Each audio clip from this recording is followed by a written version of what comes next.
He was seen as a hero of the Rwandan genocide, but Paul Rusesabagina will now spend the next 25 years in jail for terrorism. What led to the verdict, and did his criticism of the president play a role? This is Inside Story.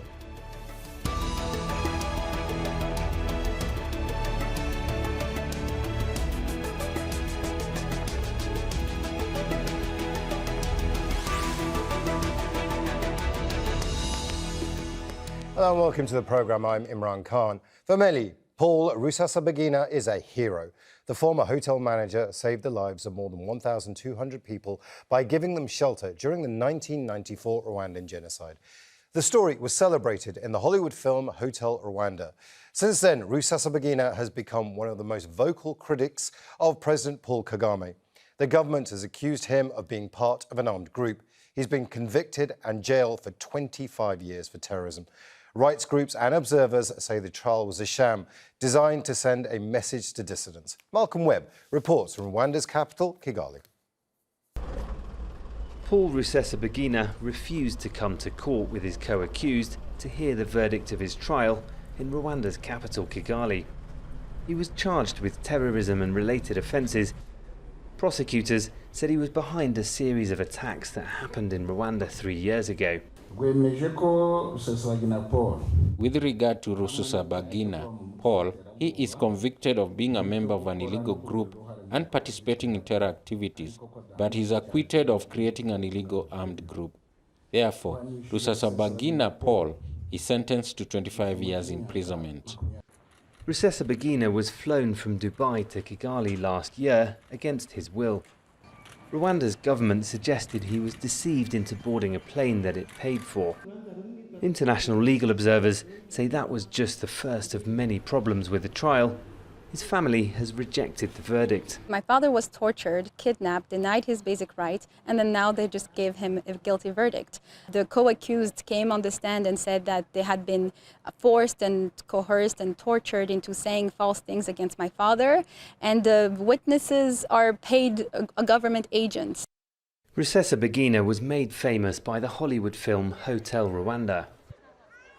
It told the story of how he saved hundreds of lives as a hotel manager during Rwanda's 1994 genocide. He then fled into exile and became a vocal critic of Rwanda's President Paul Kagame. He pledged support for an opposition armed group. Prosecutors said he also funded it and ordered attacks. Rusesabagina denied it. Most of his co-accused pled guilty, and their statements were used as evidence against him. The other defendants are now being led onto the prison bus to be taken back to jail, but Rusesabagina hasn't even left jail for the last 6 months because he's refused to participate in the court proceedings. All of the defendants now have the opportunity to appeal at the Court of Appeal within the next 15 days. Rusesabagina and his supporters have completely rejected all of these legal proceedings to date. Rusesabagina is a Belgian citizen and a resident of the US. Both governments have criticised the trial. Rwanda's government says justice has been delivered. If he serves the 25-year sentence, Rusesabagina, who's 67 years old, will likely die in jail. Malcolm Webb, Al Jazeera, Kigali, Rwanda. President Paul Kagame is a polarising figure in Rwanda. He's credited with developing the country and its political stability after the genocide. But he's accused of silencing opponents. South Africa's investigators said Kagame's government was directly involved in the killing of one of his critics, Patrick Karegeya, in Johannesburg in 2014.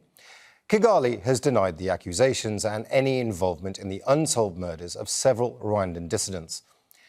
Now, the most recent was the death of a former army officer who was shot at his home in Mozambique's capital, Maputo, last week.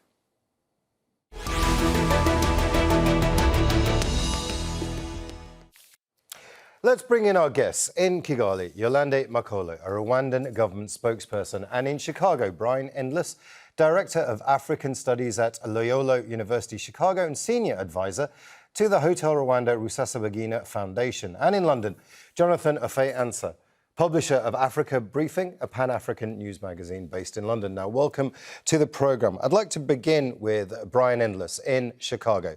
This was nothing more than a sham trial. Thank you for having me on the program. And unfortunately, I completely agree.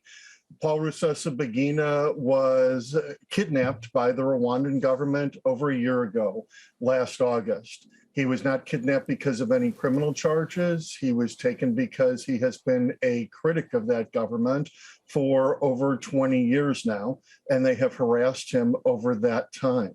European parliamentarians said, what fair trial process starts with a kidnapping? And following the kidnapping, he was tortured for 4 days. He was held in solitary confinement for over 250 days in violation of the UN's Nelson Mandela rules for treatment of prisoners. And he has had limited or no access to his lawyers or legal documents. There was no fair trial ever intended in this case. And as we clearly see from the proceedings and from the results, no fair trial happened. In Kigali, Yolande, Makolo, this was just justice being served, wasn't it?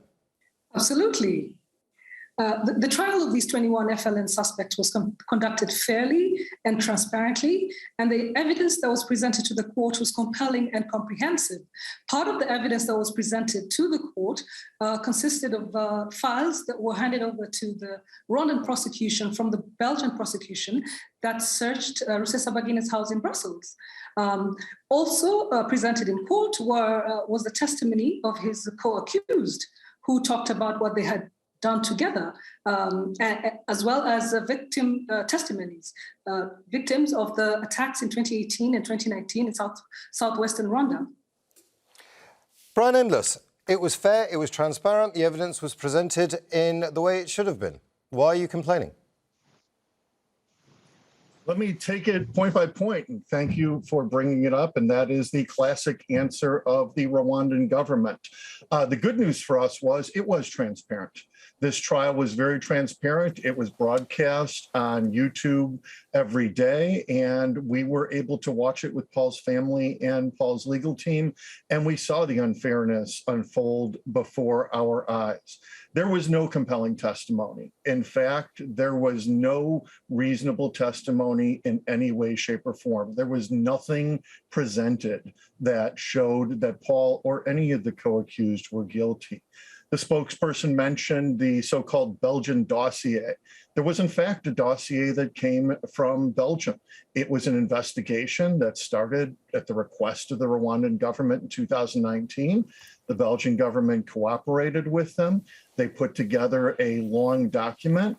Unfortunately for the Rwandan government, they want us to believe this document is in some way going to indict Paul. In fact, we've read the document, and there is nothing in it. There is nothing, to the point that in July, the Belgian government began talking with Paul's local lawyer to tell him that they were about to close the case and nothing was going to happen. There was no evidence found there that in any way could be used to indict Paul. The testimony of the co-accused, and there was actually a written testimony from Paul too. Paul began this in person after person, talked about their testimony when they came up on the stand, and they said it was coerced. In Paul's case, it was coerced at the end of 4 days of torture with no lawyer present. He was forced to sign a document. At least one of the co-accused said in court that he signed a document he had not even read. His lawyer presented him with the document. Most of the co-accused talked about the coercion that went into their written testimony, and their verbal testimony, on the other hand, in open court, transparently, completely vindicated Paul and the others. They said there was no connection to Paul. They didn't know him. They didn't know of the political party that Paul is a part of until they went to jail. And then finally, because the spokesperson brought it up, the victim's testimony was not testimony at all. We watched victim after victim, and I'm very sorry for these victims and their families. We watched victim after victim come up, and they told us what they had lost. They gave us a story of troops that were unidentified that had attacked them and or attacked their loved ones. They told us what property they had lost or the injuries they had had. They never identified these troops. They never identified any of the co-accused. They never said that any of these troops were a part of the group that the Rwandan government alleges committed these attacks. In fact, over the entire trial from February to July, zero evidence was presented that these attacks even happened. There were pictures of some attack. There were witnesses talking about some attack. It was only the prosecutors telling us these attacks happened. They Well, presented no Brian, proof. let's put all of that to Yolande Makolo. What is your reaction?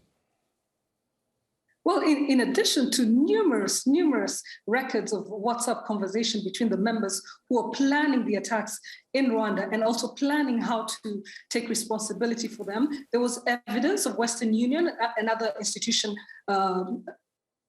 of funds to the DRC to buy weapons and supplies. There were conversations about the needs of the soldiers on the ground.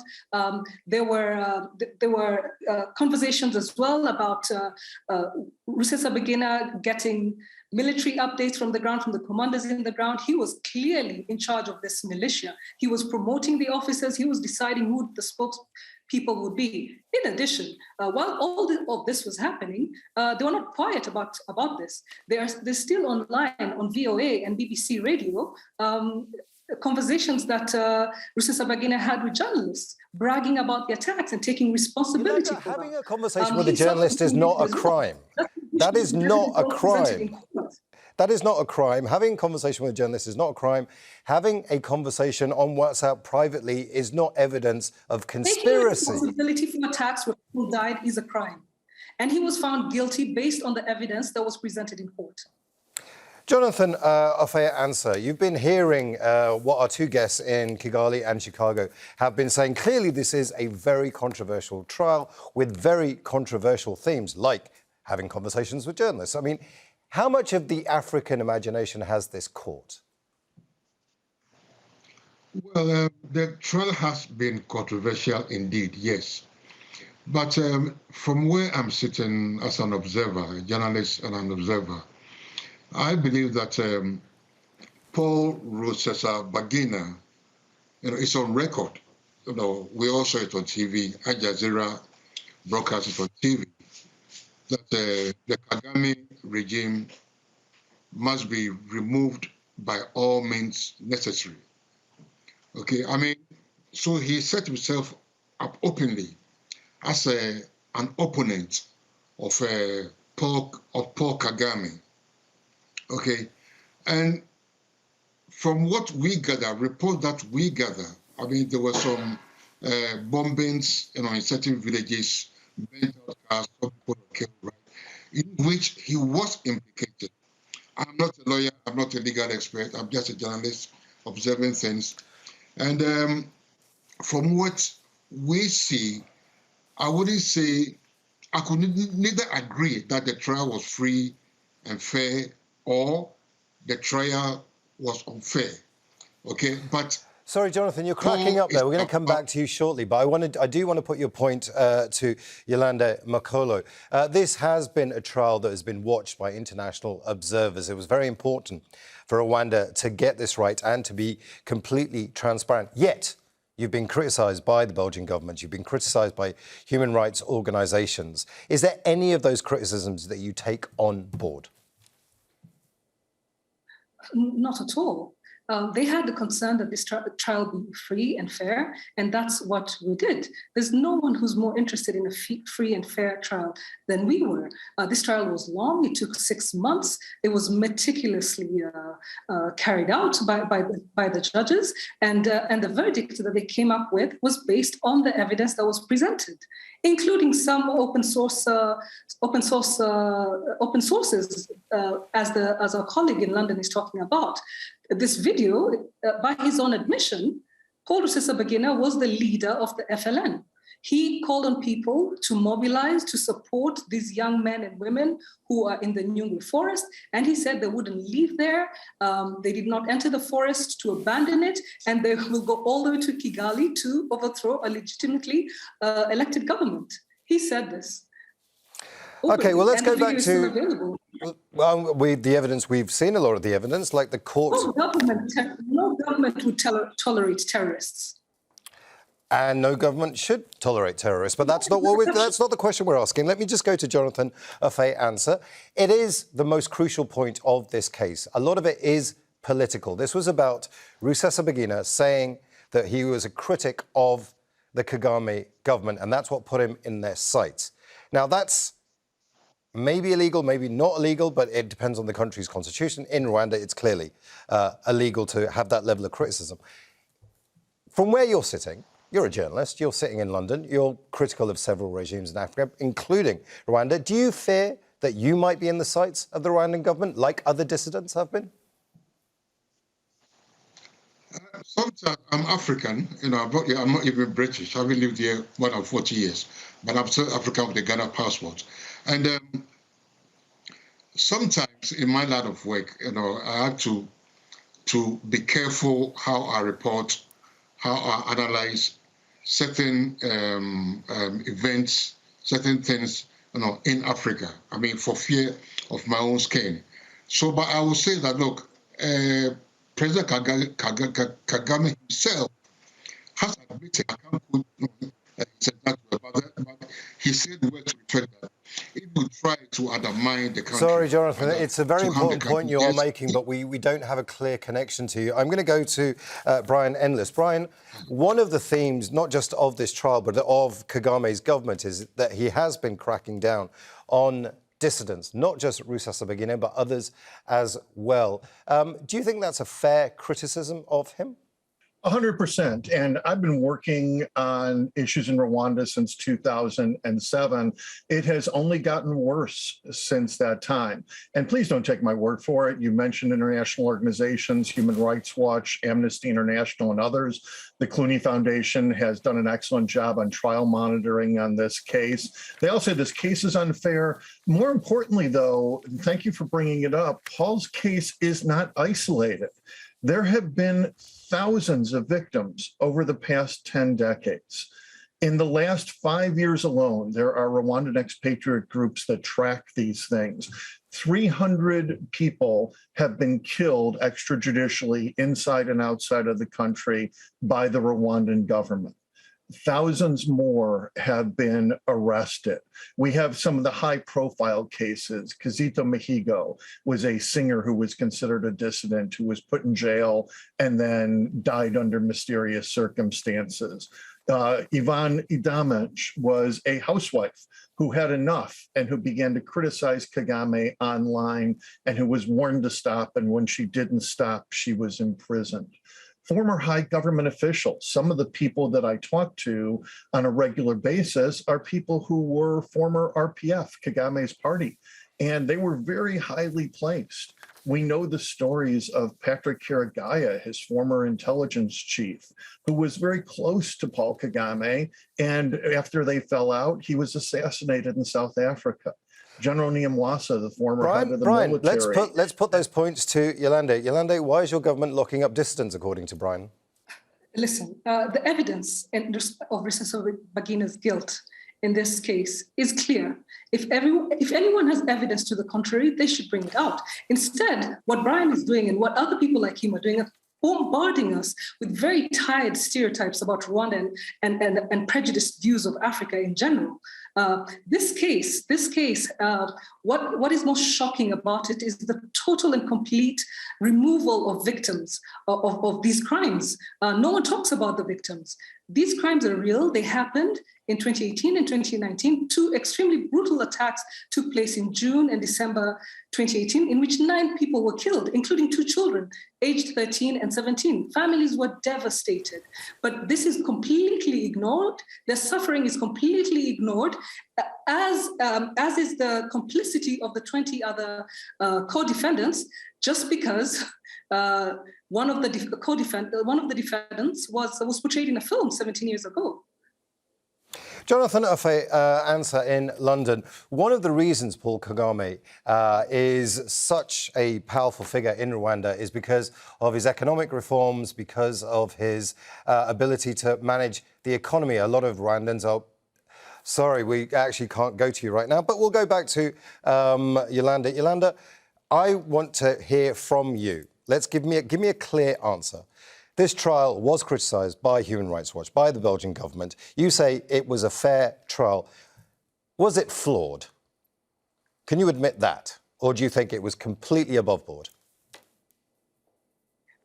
It was above board. It was tried as well as any case would be tried anywhere else in the world. There's nothing preventing Rusesabagina from assessing the case against him and defending himself. Brian, what do you think? The Rwandan justice system, absolutely completely ridiculous. Devastated in 1994, and we've rebuilt. It is capable, it is experienced. Countries from all over the world send suspects and fugitives back to Rwanda to be tried, including countries in Europe. You've got a lot of people, Yolande, that are disagreeing with you. You've got a lot of people disagreeing with you, including our guest in Chicago, Brian Endless. Brian, tell me, what is the...